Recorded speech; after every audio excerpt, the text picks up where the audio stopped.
Greetings and welcome to Paint Here Now, another exciting episode of Painting with me, Will Parody. I hope you're all having a wonderful day and doing all right under the circumstances, or doing okay under any circumstances for that matter. So today we are going to continue working on this painting. This will be day 5, I think, working on this piece. We started with a bunch of circles, making it almost looked party-like, confetti-like almost, with a bunch of dots and circles floating around a white space. And then we started to combine and add those into a much more and more of a composition of form. So these circles started to make this larger circle in these forms, and then we worked on that some more. The last episode, we started to really pull out some of these smaller circles that the larger circles were pulling together. See, I feel like a big part of abstract painting is finding the forms and the images that come up through the painting process by allowing yourself to connect with the various color patterns that will undoubtedly emerge from the existence of a stroke on a canvas or a mark on a canvas. Once you start, in fact, I'll show you something real quick, just on the back. Once you start adding marks, there starts to be patterns developing. There starts to be a rhythm of the eye. You can already see kind of in here, even accidentally, but just look at this purple. You see we've got marks that start to lead the eye. They start to, you just make a mark, boom, boom, boom. And then you start to have these different marks. You can put stuff up here. Your eye now has options. And then as a painter, you can go to these different options. You can connect this like that. You can make it like this, even, or like this. Like there's different ways that you can emphasize. You can have this as an entity. There's different ways that you can start emphasizing the ways that these variables and marks connect with each other. It's like connect the dots in a way, but without any numbers to guide you. It's you just connect until you find the thing that works. And the more you paint, the more you develop a vocabulary of color, the more that you establish a relationship with composition, with your materials, with the idea of art itself, and the connection of that, the idea of it being something from you, but also something that's so far beyond you. Then you really start to develop, you can really start to see all of these different options and the amount of possibilities that end up developing from a few strokes are enormous, and the eye can continue to move on and grow from the relationships that are happening here. It's like, in a way, abstract painting is similar to classical music, or some classical music, quote unquote classical music. That's a whole other matter of discussion. But insofar as their notes, they're a combination of notes or strokes, if you will. Either way, I often call my paint strokes notes, but it's a combination of notes designed to appeal to us and mean something to us without having any specific direct meaning, whether it be a language-based meaning or a pictorial meaning. So some classical music is very much trying to tell a story. Peter and the Wolf is a great example. But if you know nothing about the story whatsoever and you're just listening to it, you might be able to feel a sense of dialogue between the instruments, but it's the way the notes combine and connect. So abstract painting is similar. It does not have to be about an image or an object or an idea. Art can be about the flow and the connection of things and the way that you find your voice of composition in that infinite amount of potential variables in strokes of paint. So that being said, let's do some painting on this thing.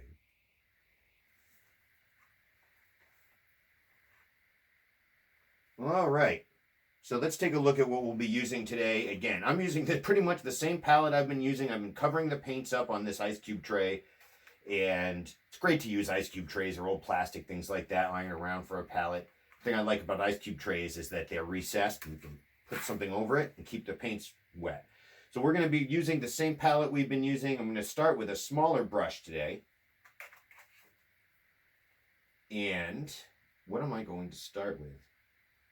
So take a moment to look, assess where we've left off. We've got some developing circles and some space around them that need some work and some definition.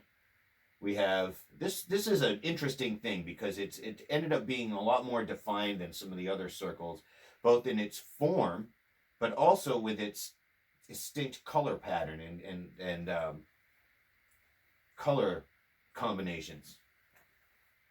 So I might look at this and be like, okay, so do I want to try to get some more of this energy happening through here, or do I look at these individually and try to just bring out what they are? It's a combination of both, honestly. We want to look at how the whole painting connects within the larger variables.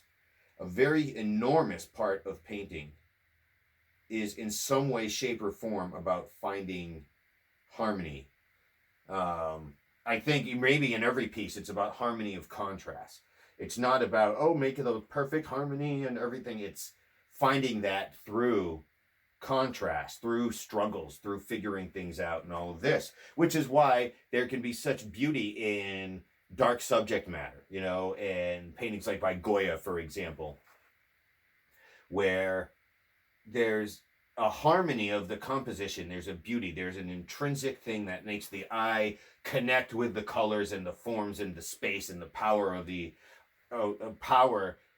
work. That is always beyond what the subject is depicting, although not the best work. It's not exclusive from it. Painter like Rembrandt, who changed the way that we painted and looked at paintings, was, he wanted to bring out the soul of things, the inner essence of his paintings, and that's of his subject matters in his paintings. So it was in a way about the object, but it was about the essence of it and the way that comes out in painting. So anyways, I'm going to try to focus actually on this piece as I'm painting it for a change. So I've been adding a little bit of white to some spots. And now I've started to add some blue. So again, rather than really focusing on a particular circle, it looks like I've started by, again, adding some small details and variables all over in a general sense where it calls me. But here I'm starting to add a little bit more of these darker marks.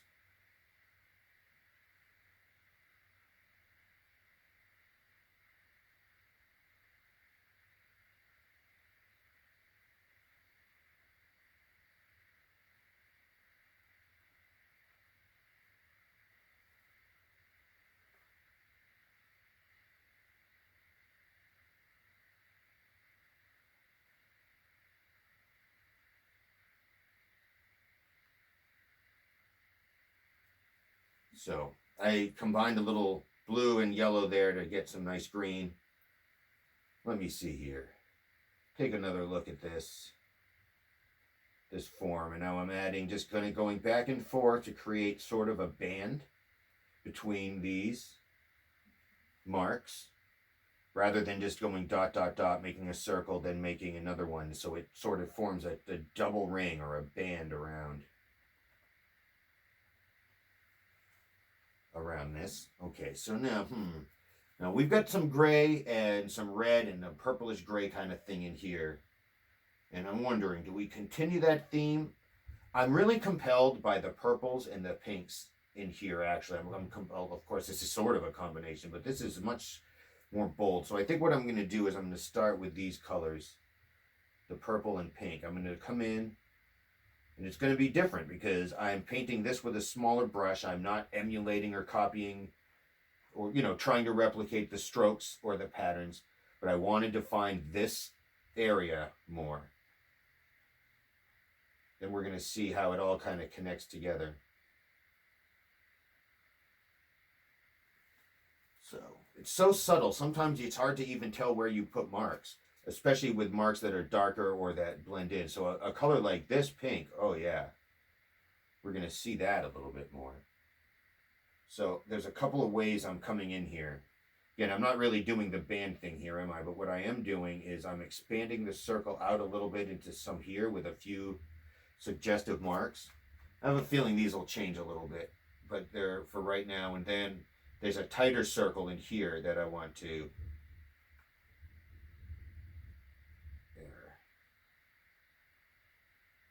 kind of have a little bit more of a emphasis in here, and then we'll kind of do that. Excuse me, to make a little bit of a double ring. I'm compelled to come up here now.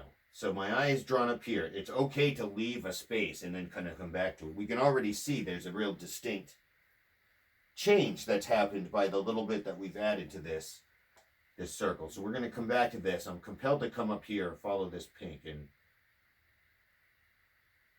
try to do this. Yeah, there we go. Kind of following the patterns of the dots that are already there.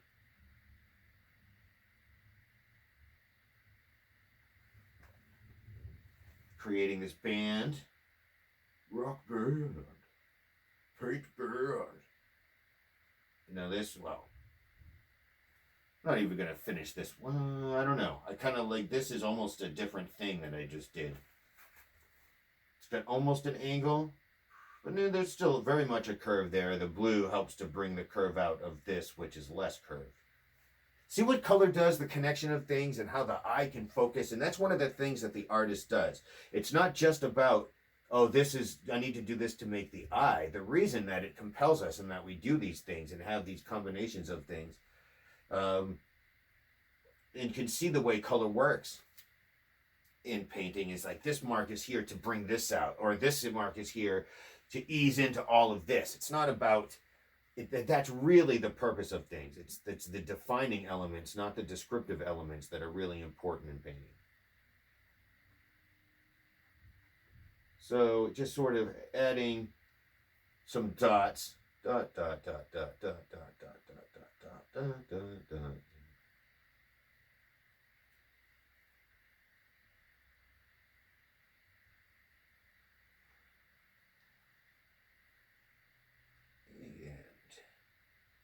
Kind of coming around again. I'm just looking at areas that might need it and connecting the whole piece. I really do like to, I don't want to neglect the painting as a whole. Yes, sometimes the edges, those might come a little later in so far as really pulling them out, or sometimes, yeah, that does happen. But I like to bounce around and give everything a little bit of taste of each layer. Even if I do spend more focus on some areas, like this one that I'm about to do. So I'm going to add some pink. So I'm going to do something almost as an example here. I'm just adding a little bit of these pink dots, coming in more. I'm going to do these kinds of circles with some yellow to get a nice kind of an orange. And then replicate that with what's left on my brush down through here.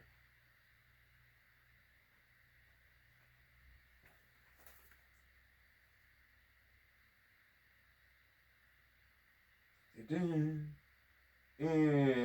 we come through like that because that's compelled me. So what I just did, some of you might be watching this and it's like, well, it's kind of cool to see him paint, but like, why is he making these decisions? What is going on here? So let me show you something. You can see this circle, right? I hope so. This kind of circle that's coming out here. And then there's these other circles. There's like almost in the background or rings. Like there's almost a depth in some of these areas, especially in here, I feel. So there's this circle in here, and then there's what I just did is this outer band with these marks, which I like, and I want to bring these out in some other areas because they're going to bring some, I think, at least bring this up some more. But I like what we just did in here. It was a nice, interesting change. It brought out a little bit more of a solid form to a lot of these more whimsical shapes, while still being a part of this. So anyways, I added these kind of circles in here, and I continued it in here faintly, but mainly I brought it up in here. So there's this crisscross with this line that comes in here and in here. So there's this another visual interest, and there's a moment of impact and contact, intersection. So your eye gets a choice, it's taking it all in, but then it can follow here more specifically or here, but it all works. So I wanted to really kind of connect that up with this. And then you can see there's almost like a point in here that's already there by some of these lines that we've made. So again, I just come down a little to emphasize that line so it swoops in. So now we have, not only do we have circular elements, but we have subtle visual linear elements that are starting to be more defined. I like combining, honestly, there's angles in nature, and there's certainly the idea of them, and same thing with circles. So it makes for an interesting contrast and an interesting course in which to find harmony with that contrast to incorporate. And it makes a real neat dynamic to incorporate things that are more linear with things that are more circular. Kandinsky was an artist who did, Helma Klint, who preceded him, Kandinsky. Nice experiment with the idea of a circle and an angle and various forms and beautiful colors. She was an amazing artist. You may know more about her than I do, but her work is fantastic. She's worth checking out. She's an absolute, was ahead of her time with abstract painting and art. And truly, learning more about her, incorporating her work into the mix changes how we study art history. So it's beautiful. Anyway, so now I'm coming through again. And where areas where I'm seeing, now that I've made this line, others are starting to come out. So I'm seeing this one in here.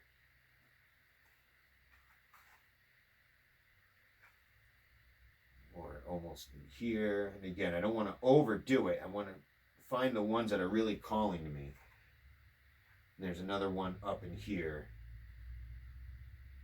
Did you see that? That goes. So those are some of the reasons that I make the decisions that I do in painting. It's based on the things I'm seeing, the forms that come from these patterns and shapes and designs. Designs? I don't know. I won't retract the word, but I'll put a question mark next to it. Anyways, coming again with, I like the yellow because it one of the things, and there'll be a time I'll need some darker colors here pretty quick probably to add that contrast and dynamic and definition. But this yellow is nice because it's bold and bright because it's fluorescent, but it's also it's subtle. It doesn't necessarily paint like oil paint where it just comes off as real thick strokes. So it just by its own nature, unless you paint it super thick on purpose, it will subdue itself. Yet it's a nice theme with this piece too. It's a good bright electric color, but overdoing it, you can, it's like sticking your eyeballs in an electric socket. So speaking of darker color contrast type of thing, I'm going to mix a very dark color. We'll see if you can see some of this. So, in fact, use some of this darker blue in addition to the not so darker blue. I like this blue. It connects. There's a lot of it in this piece, but I'm going to use mostly this darker blue here. I'm going to use some of this here, darker green, and I am going to use some of this here, really not all that dark, semi-fluorescent purple. And I'm going to mix these colors together as such. It's essentially all the cool colors. And you can probably see already how black that looks. Even with the purple being fairly light compared to the green. Okay, so we got this color here, and let me see. We'll put some, oh, there we go. We'll use this. So we've got, this is our regular green, more or less, and then this is our darker green. It's a little hard to tell, or our, cooler color. I don't know how the camera's showing it, but from here, it definitely, you can see this is a darker color. Is it black as the darkest night? No, but it is definitely a much darker color. Even adding this lighter purple is going to almost make it a little darker because that's sort of how it works. One of the things I've noticed a lot of times mixing colors together to get a darker color is like, you'd think like this color is pretty light And so this color is kind of light, so we'll mix them together and they'll be somewhere in the middle. Or like, I don't know, it's just weird. Like you can get colors that are so much darker than the other colors you mix. And to me, it's just such a fascinating concept. So one thing I'm going to add is some red. Now red, we've talked about this before, is a complementary color to the green, which this isn't a pure green, so it's good. But what that will do is it'll help bring the grayness out in it. It'll help bring the black out in it. So we can even see the difference here if you can look. And it's much darker. And look how light that red is compared to these other colors, and yet it made the paint darker. See that? That is amazing. That's just so amazing to me. I love it. So I'm going to take some of this amazing dark. So this I'm going to plug. So when we lighten it up, we see how, lighten it up with some water, which is essentially white in a way if you paint it too thick. Then you can, you can see it's a greenish, bluish, grayish, dark color. It's not black. But when we painted it thick and we had it sort of in its pure form, we're going to add a little bit more. It really makes that difference. And there's another example of how you can see how lightening up a color will just change its character so much.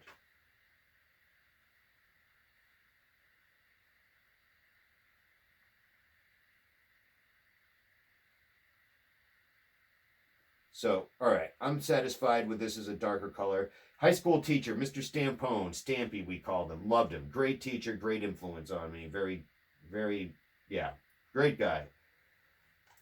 And one of the lessons that he taught that really stuck with me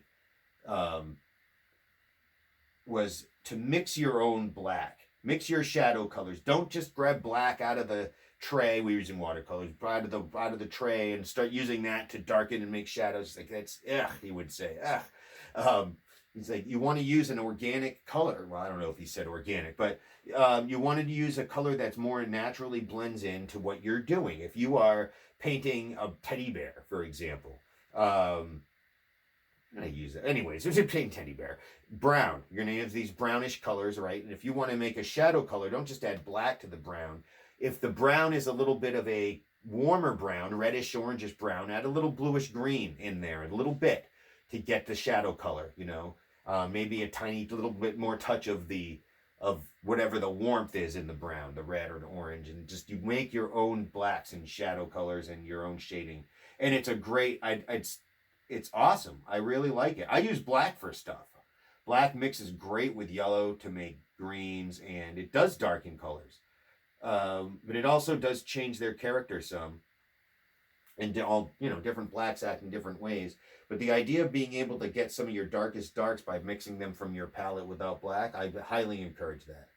Then when you do use or feel you need to use black, then it comes out. Then it's a different thing. You can respect it more and appreciate it for what it is. And be able to explore some of its other qualities that you might not have found if you just stick to it as like the basic shading and dark color. Not to mention the relationship you can develop with these colors that you are mixing. You learn more about green and blue and purple and how they interact with red and whatnot when you mix colors like this. I mean, I think that's a really important thing, getting to have a relationship with color, a visual relationship with color. You don't have to be able to describe it even in your, in words.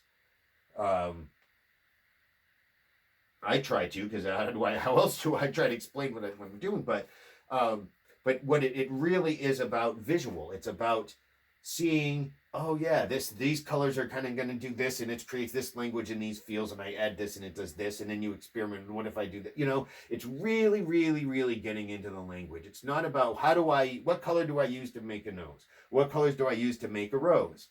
No. I suggest you go down a different road. I highly suggest saying it's not that color. It's not about what color do I need for the nose. It's because you could paint somebody's nose. You can paint it green. You can paint it orange. I mean, there's great expressionist paintings that had all kinds of different colored faces and stuff. but they were very much the people. They brought out the energy, the essence, and the recognizability even of many of the subjects. But if you were going for the realistic type of painting, I even then I highly suggest, instead of like, oh, what color do I need to make this nose, it's where is the color leading? What is the color what am I looking at in the world of color? Am I looking at a nose and filling in the blanks of a nose, or am I looking at a universe of color in this face? How am I putting in this universe of color into this face? How am I putting this universe of color into this abstraction? It's so similar. And then you can use the same thing. I can use realistic painting to get to abstraction with that method. And I can even better use well, I don't know if I should say better, but I could use abstraction, follow abstraction, I should say, not use, to find realistic pieces. We could use this, we can bring out any number of realistic images in this if we wanted to. If we pushed our lines and worked things in certain ways and found our patterns to make certain ideas happen in this field of bouncing color we've had, we can find buildings, we can find people, we can find a landscape, we can find oceans and waves, we can find a dark galaxy, we can find anything. But we've been leading this down a pretty solid direction for a few days of keeping it to circular forms and just an abstract rhythm. I've pointed out how elements of it can hearken to realism or images or ideas, but we're really trying to keep it about painting and finding a flow of the painting.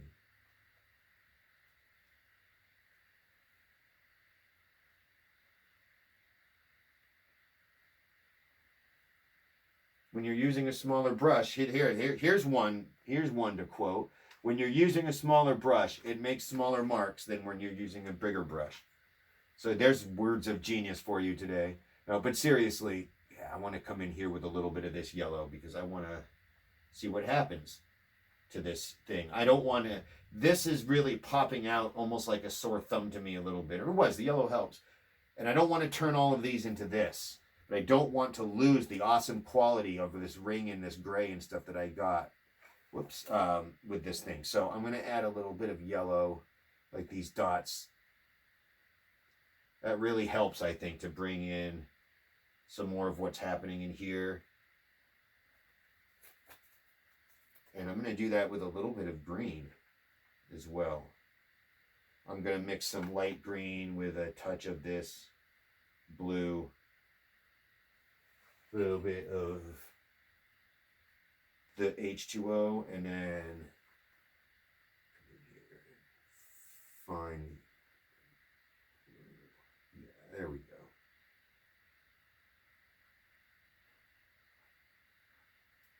There are patterns and there are, things to find, and you can like I can start doing some shapes or some forms and feel like, oh no, where do I go next, or oh, it's going wrong or whatnot, and then you find a way. I remember doing a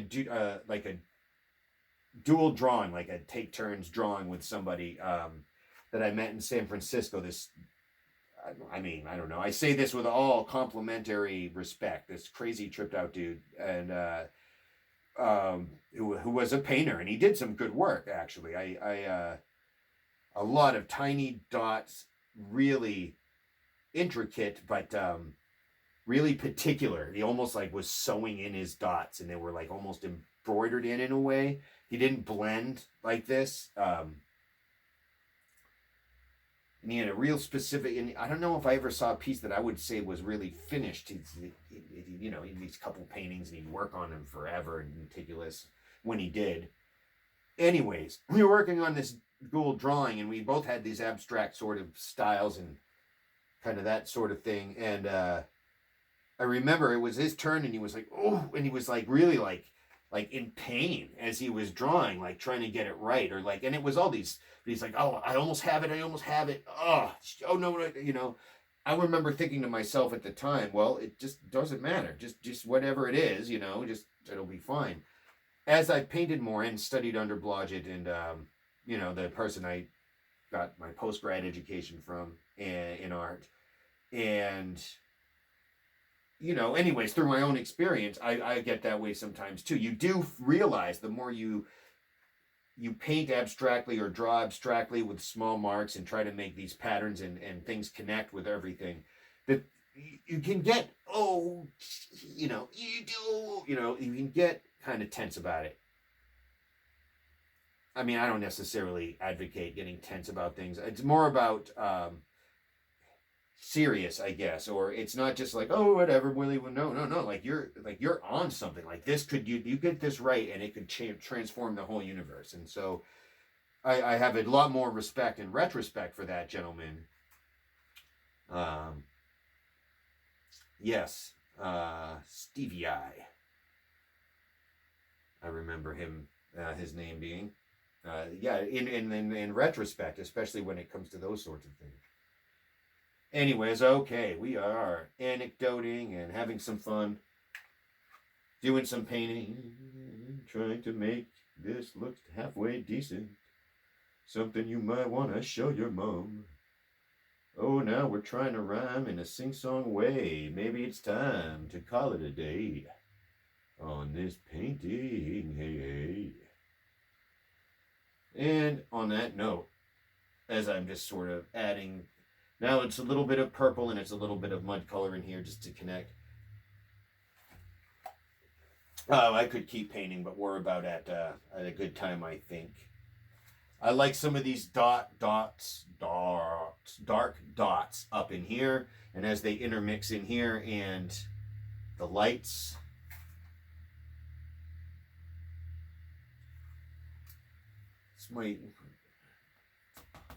It'll be interesting to see what we do with this next time we work on this piece, because there's something that needs to happen in here, but there's a nice form in here that's different a bit from the other stuff.